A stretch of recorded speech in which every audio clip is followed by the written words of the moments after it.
Shalom, Israel. This is Bishop Nathaniel. I want you to know that you can view all our Sabbath classes live on IUIC TV. That's right, I said on IUIC TV. Download the app today. Shalom. Shalom, Most High Christ bless. I'm Captain Naam. Welcome to another episode of 15 Minutes with the Captains.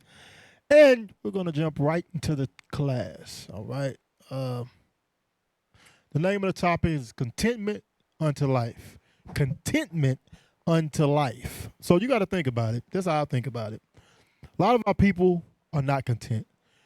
They want to do what? They want to keep up with the world. They want to keep up with the Joneses. They want to live their life like somebody else's life, right? But the Lord will give you what you need in this life, all right? Remember, this is not our rest, so we're going to touch on it a little bit. All right, let's get Ecclesiastes 29 and 21. All right.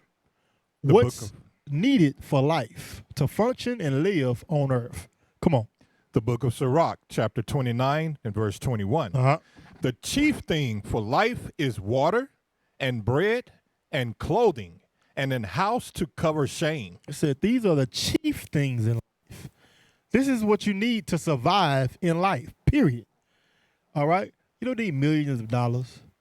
You don't need the things of excess that the world says you need. Right? Keep reading. Verse 22. Better is the life of a poor man in a mean cottage. In a mean cottage, because he might not have as much as Mr. Jones over here, or Miss Jones, but he have enough in his mean cottage. He have enough what he need to survive. Come on.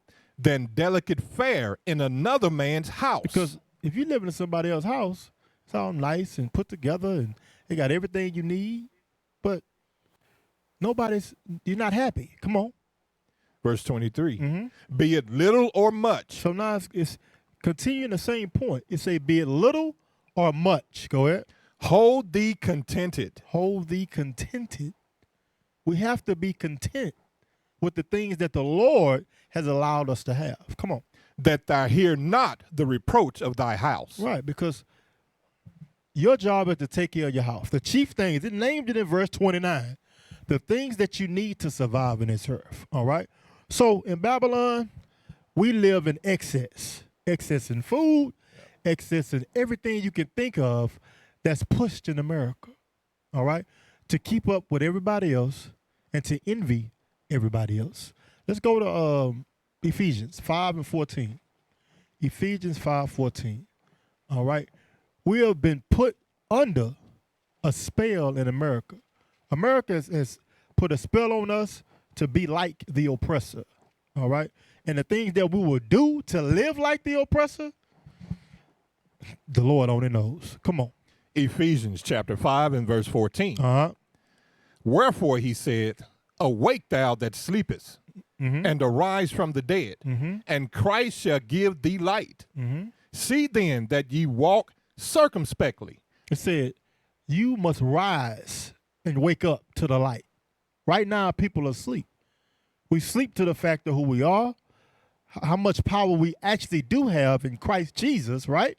Being of the lineage of Christ and all the righteous lineage and descendants of our forefathers. Come on.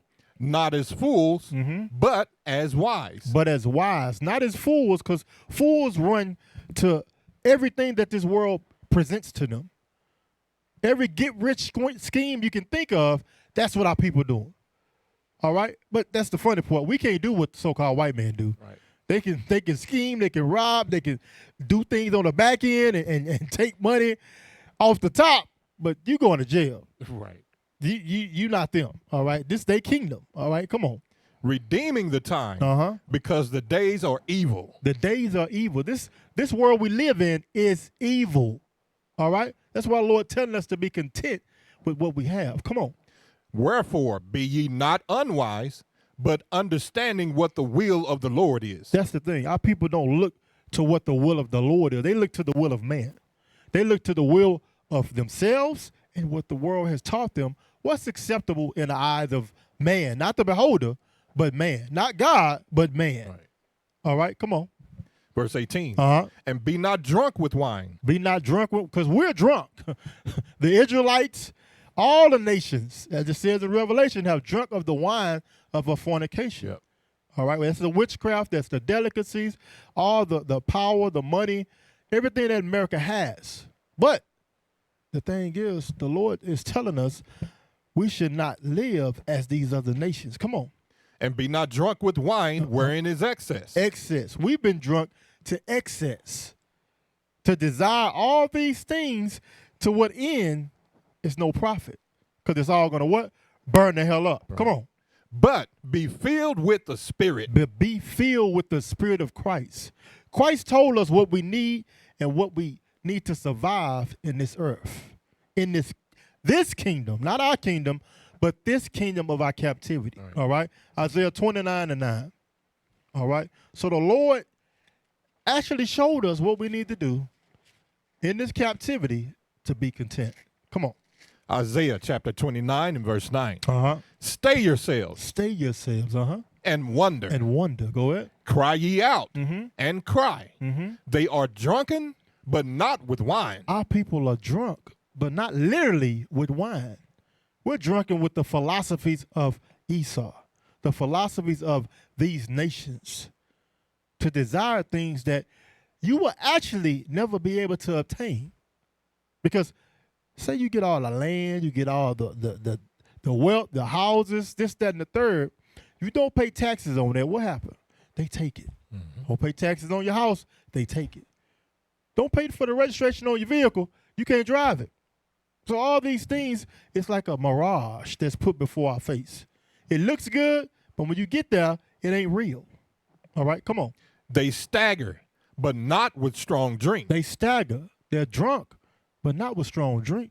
They're drunk with the philosophies of man, with the glitz and glam of Hollywood, the glitz and glam of being a rapper.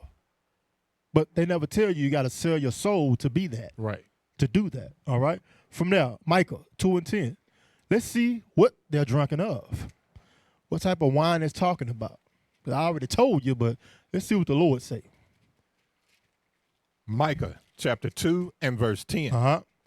Arise ye and depart, for this is not your rest. It say this is not our rest. Go ahead.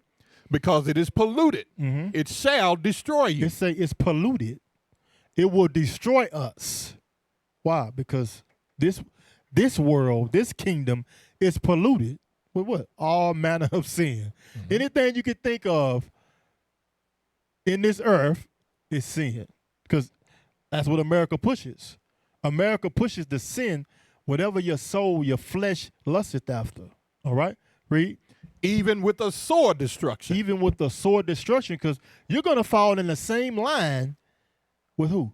The people that's going to be destroyed. Right. The 2/3 that's going to get burnt the hell up, along with the heathen. All right? Come on. If a man walking in the spirit and falsehood do lie. Falsehood. This whole America is made up off of falsehood and lies. But these lies have bewitched our people. Come on. Saying, I will prophesy unto thee of wine and of strong drink. The lies that they tell you, the fairy tales that they paint of the nice house with the white picket fence in America. Everybody want to come to America. Yep. Right? And live the American dream. But it's just that. It's a dream. It's not real. It's fake. It's like the movies that you watch. All right? This ain't our rest. That's what it's telling you. Come on. He shall even be the prophet of this people. Right. So from there, 1 John 2:15. All right. So we're the prophets of the people to warn them. To warn them not to get comfortable. We just read, this is not our rest. Right. It's our job to warn you not to get comfortable in Babylon. All right? Go ahead, 1 John 2:15. 1 John 2, verse 15. Love not the world. Love not this world. Go ahead. Neither the things that are in the world. Because this world pushes and promotes what? Homosexuality. Christmas, Easter, Halloween right now. Right. All these pagan things that have nothing to do with the gospel of the Bible. Come on. If any man love the world, the love of the Father is not in him. So Christians, you don't love God. Right.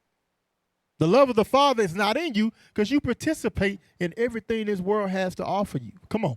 For all that is in the world, the lust of the flesh, and the lust of the eyes, and the pride of life. The pride of life. This world will make you prideful via the gifts that you're given here in America. But the Lord wants us to remember this ain't our rest. Right.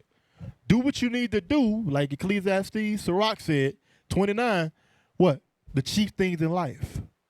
You need the basic things to operate, to maintain, to survive. Come on. Is not of the Father, but is of the world. These things are not of God. It's of the world. Come on. And the world passeth away. The world passeth away. This world will be destroyed. Right. But Christians don't understand that. They don't understand that 2/3 of our people got to die. They don't understand that this Babylon is going to burn the hell up. This is going to be a wasteland. They don't understand that because their pastors, they taught them that. Come on. And the lust thereof. But he that doeth, and the lust thereof. All these things will die here in America because Christ's coming back to actually rule the earth, to set forth righteous judgment, righteous laws, statutes, and commandments that all nations will have to be governed under. That's right. All right? And they lust go get them killed. Come on. But he that doeth the will of God abideth forever. We doing the will, we abide forever. All right, from there, let's go to Corinthians 7:31. So this world controls what? The mind. The mindset is controlled by Babylon. Babylon controlled the minds of other countries. Right. That's crazy. You just think about it, all right? With the lust of what? And our people love to complain about the things that they don't have. But the Lord will give you what's sufficient for you. All right, go ahead. 1 Corinthians chapter 7, verse 31. And they that use this world as not abusing it, for the fashion of this world passeth away. But I would have you. So that's it. It says the fashions of this world passeth away. So the trends and all the things that this world has to offer, it's going to come and it's going to go. All right? And come back around again because it ain't new. It's nothing new under the sun. Right. All right? And remember, this is not our kingdom. This kingdom is going to pass away. Again, got to keep saying the same thing because Christians don't understand. It's going to get burnt up. Right. And you will be the stubble here if you don't repent. All right? From there, Tobit 4:8. Tobit chapter 4:8. So I'm trying to get you, brothers and sisters, to think, to ponder, all right, of what you need to do for salvation. What you need to do to not only, because not being content means you have a selfish spirit as well. Go ahead. Tobit chapter 4 and verse 8. If thou hast abundance, give alms accordingly. It say, if you have abundance, give accordingly. Let's think about some of these rich athletes and actresses and actors and so on and so forth. Who have they really helped? Have they helped their people or they helped the world? Right. They've helped the world. They call it they're philanthropists or whatever. They haven't helped their people. I see the same hoods wherever we go blitzing throughout the earth. They all look the same. They all ain't changed. Chicago looked the same, probably when it looked in 1950 something to today, outside of the things that Esau have developed. But you get my point though. Nothing have changed, especially where we stay at. All right, and the places where we stay, they either gentrifying it, meaning we stayed there. Now they kicking us out to bring in Esau or the other nations. All right, keep reading. If thou have but a little, be not afraid to give according to that little. They say, if you have a little, give what you got. That's what the Lord looking for, a cheerful giver. A brother or sister that love their neighbor as they self. Understand, okay, I might not have $50 to give, but I got $5 to give. That 5 plus 50 more 5s in the congregation, that's going to add up to help somebody, right? That means you're not selfish. That means the little that you have, you're content with it, and you're giving the Lord his just due. All right, come on. For thou layest up a good treasure for thyself against the day of necessity. The day of necessity is when you may need help. It's a day, I'm telling you, the day will come where you will need help. You can be flowing rivers of money to and fro. And that day go come where something happened in your life. And now you need help. That's why you can't be selfish. All right, come on. Because that alms do deliver from death and suffer not to come into darkness. For alms is a because good gift. that money will help you run to darkness. All right? Everything Esau set up, from the liquor stores to the strip clubs to everything you can think of, the clubs, whatever the case may be, these things are set forth for what? Our demise, to get caught up in sin, basically, with all that money we got. Come on. For alms is a good gift unto all that give it in the sight of the Most High. Right. So alms is good if you're giving it in the sight of the Lord in sincerity. All right. Acts 4:34. So again, I'm showing you that if you're content with what you have, you're not worried about continuing to keep up with the Jones or keep up with this world. You're content, and you know that you have to and must help your nation. That's what they go back to, helping your nation. Let's read that. Acts chapter 4 and verse 34. Neither was there any among them that lacked. Because those brothers and sisters, they gave according to their strength, whatever it may be. Go ahead. For as many as were possessors of lands or houses sold them. Right, they sold it because they had extra. They had abundance. Go ahead. And brought the prices of the things that were sold and laid them down at the apostles' feet. Right, this is what happens because the leadership put forth the what's the word I'm looking for? Say order, but not the order. But they put forth the example to bring forth alms, right? As the scriptures say. But these alms are not for leadership like the pastors. It's actually for the congregation. It's actually to help brothers and sisters that may be in need. All right, come on. And distribution was made unto every man according as he had need. Every man got what they needed based off their family, right? That's an unselfish spirit. But when you jump to the chapter over, you had Ananias and Sapphira. We ain't gonna get it. But what they do, they held back portion. They lied, basically, to the Holy Ghost, which is Christ, and the law. And what happened? They died because they had a selfish spirit. They didn't understand what scriptures talk about, gather ourselves together, O nation not desired. That we one day, right now, but even in the future tense, we're going to have to depend on one another. You must be content with what you have. Some have more, some will have less. The more will help the less. All right? Drop that. Galatians 5:14. All right? So we got to understand, being nation-minded, we are here to help one another. All right? Being selfish, you've already sealed your demise. You already said, okay, I already know this the world I'm living in, and I'm finna live it up. All right? Let's get that. Galatians. Galatians chapter 5, verse 14. For all the law is fulfilled in one word, even in this, thou shalt love thy neighbor as thyself. That's it. In a nutshell, that's what the scriptures are saying. Love your neighbor as yourself. Love God with all your heart and love your neighbor as yourself. These two great commandments, and everything falls up under those. All right, we don't know how to do that. We're still learning how to love one another. Matthew 6:19. All right, so we're learning how to love one another. All right, as we continue to grow in this truth, as we continue to go through our trials, tribulations, and the things that the Lord set before us, the trials, to be purged of all the sins. All right, and money is one. Let's go. Matthew chapter 6, verse 19. Lay not up for yourselves treasures upon earth. Why? Because this earth go burn. Because America, Babylon is going to burn, right? We can't lay our treasures up here. We can about fit. You see these rappers and all these, again, examples of these celebrities. They have 4, 5 garages full of cars. Okay?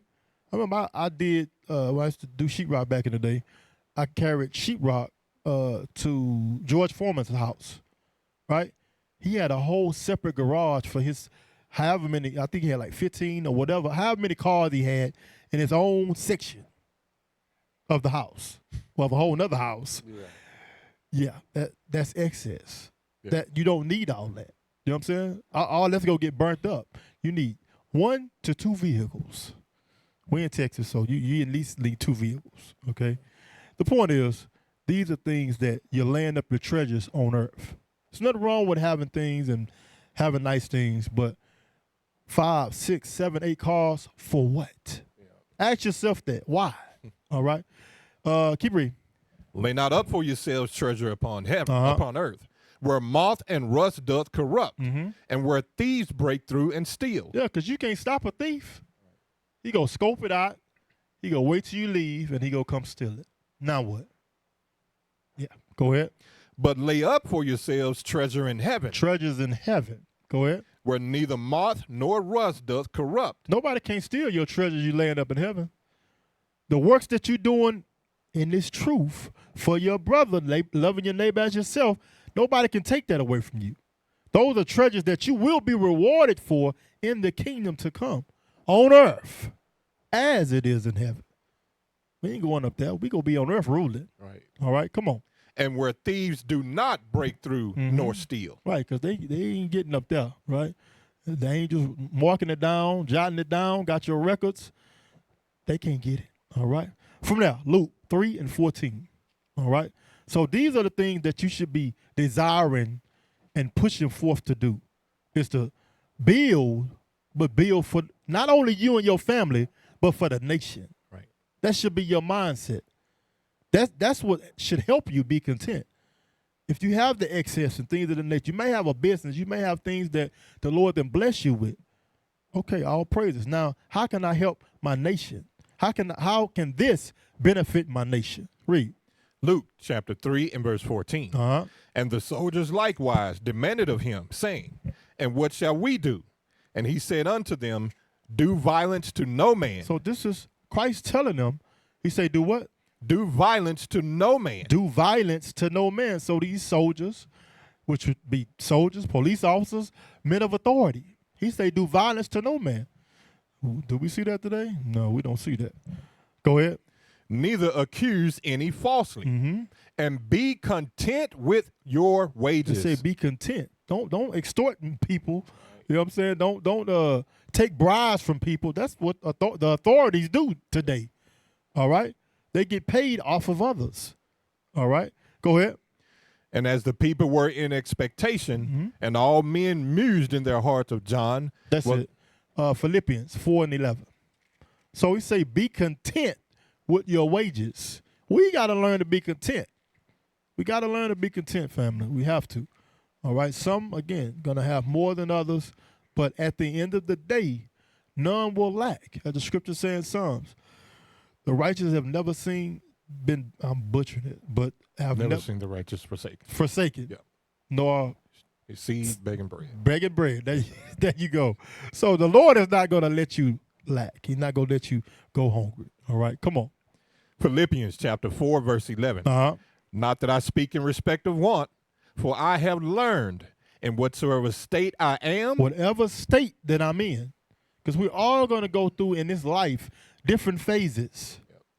Right? Some abundance, some growth stages where you from the bottom up, you know, you go hit a plateau, X, Y, Z in your life. But read it again.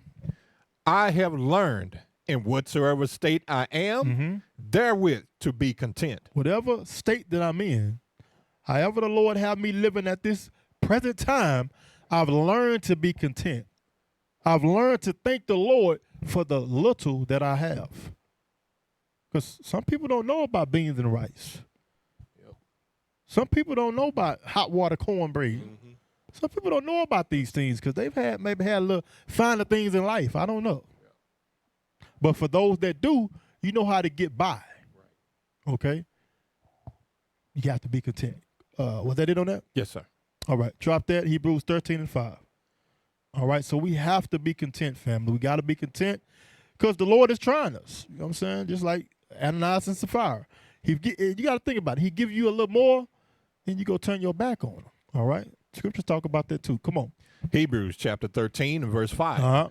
Let your conversation be without covetousness. Be without covetousness. Everything that come out your mouth is about the Joneses, about Tyrese and them, about everybody else and what they got. And you trying to run behind them, get what they got, one up them. That's the mindset about people. The crab in the barrel mentality. Go ahead. And be content with such things as ye have. Be content with your house to cover shame. You might not have a big 5-bedroom house. Who cares? Some people don't even need a 5-bedroom house. Again, going back to these actors and rappers, and they got a damn 20 bedroom. right, like 20-bedroom house with 3 people living in there. Right. Why? Somebody explain. I don't know. Because of what? The covetousness. Come on. For he had said, I will never leave thee nor forsake thee. The Lord ain't gonna forsake us. I just quoted that in Psalm. He's not going to forsake us as long as we put him first and laying up our treasures in heaven. All right? 1 Timothy 6:6. All right? 1 Timothy 6 and verse 6. So we got to learn as a nation, as a people, we got to trust in the Lord. Can't put your trust in man. Never do that. Because the Lord, even if man gives you something, he can take it away. It was of the Lord that you got these things anyway. Come on. 1 Timothy chapter 6 and verse 6. But godliness with contentment is great gain. It say godliness with contentment is great gain. Whatever the Lord bless you with, you will be therefore what? Content. Come on. But, I'm sorry, verse 7. For we brought nothing into this world, and it is certain we can carry nothing out. Right, when you die, are you taking any of these things with you? Your millions of dollars, your 15 cars, your 25-bedroom house, none of that's going with you. None of it going with you. All right? You are going to be in the grave and go back to the ashes, okay? But your spirit will go up. Come on. And having food and raiment, let us be therewith content. We have to be content. That's the chief things in life. Go ahead. But that's it. Last one. Romans 8 and 26. So, having the chief things in life, the Lord say we got to be content, family. If we ain't content and continue to want excess and being covetous, seeing with our eyes that what's not good for us. That's why the Lord ain't gave it to you. He give you what you need, not what you want.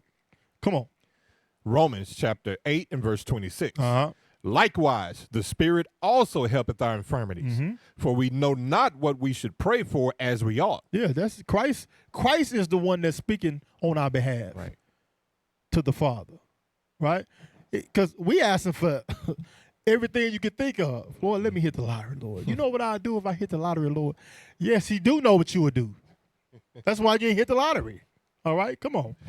But the Spirit itself maketh intercession for us with groanings which cannot be uttered. And he that searcheth the hearts knoweth what is the mind of the Spirit. Say, he that searcheth the heart. Christ know our heart, which is our mind. And what we would do if we had certain things in this life. That's why we don't have it. That's why we got to be content with whatever he's blessed us with, be content. Because he know if you get that little excess of anything, you go turn your back on him. Come on. Because he maketh intercession for the saints according to the will of God. According to God's will. He gives you what you need according to God's will. That means you have to be following God's will. Come on. And we know that all things work together for good to them that love God, to them who are the called according to his purpose. We, the Black, Hispanics, and Native Americans, we are the called to God's purpose, to serve him, to keep these commandments in the faith of his son. All right? So I pray that y'all got something from this class. And remember, brothers, sisters, be content with what you have. All right? With that, we say shalom. Most High Christ bless. Across the earth, the prophets move. From city streets to distant lands, the message is the same. Israel must rise. Through every quest, every journey, the truth spreads. No border can contain it. No distance can silence it. Our nation lives in every moment. In joy, we celebrate marriages. In sorrow, we honor our dead. On the Sabbath, we gather as one. Families rejoicing together, bound by the commandments of God. Yet are we tried. From the stones in Kenya to the hatred in Montana, we endure as a soldier of the Lord. And still, the mission expands. On the airwaves, on the screens, in every nation under heaven, Israel's voice is heard. We build our communities. We raise our children in royalty. We restore what was broken We clean what was defiled. We show the world who we are.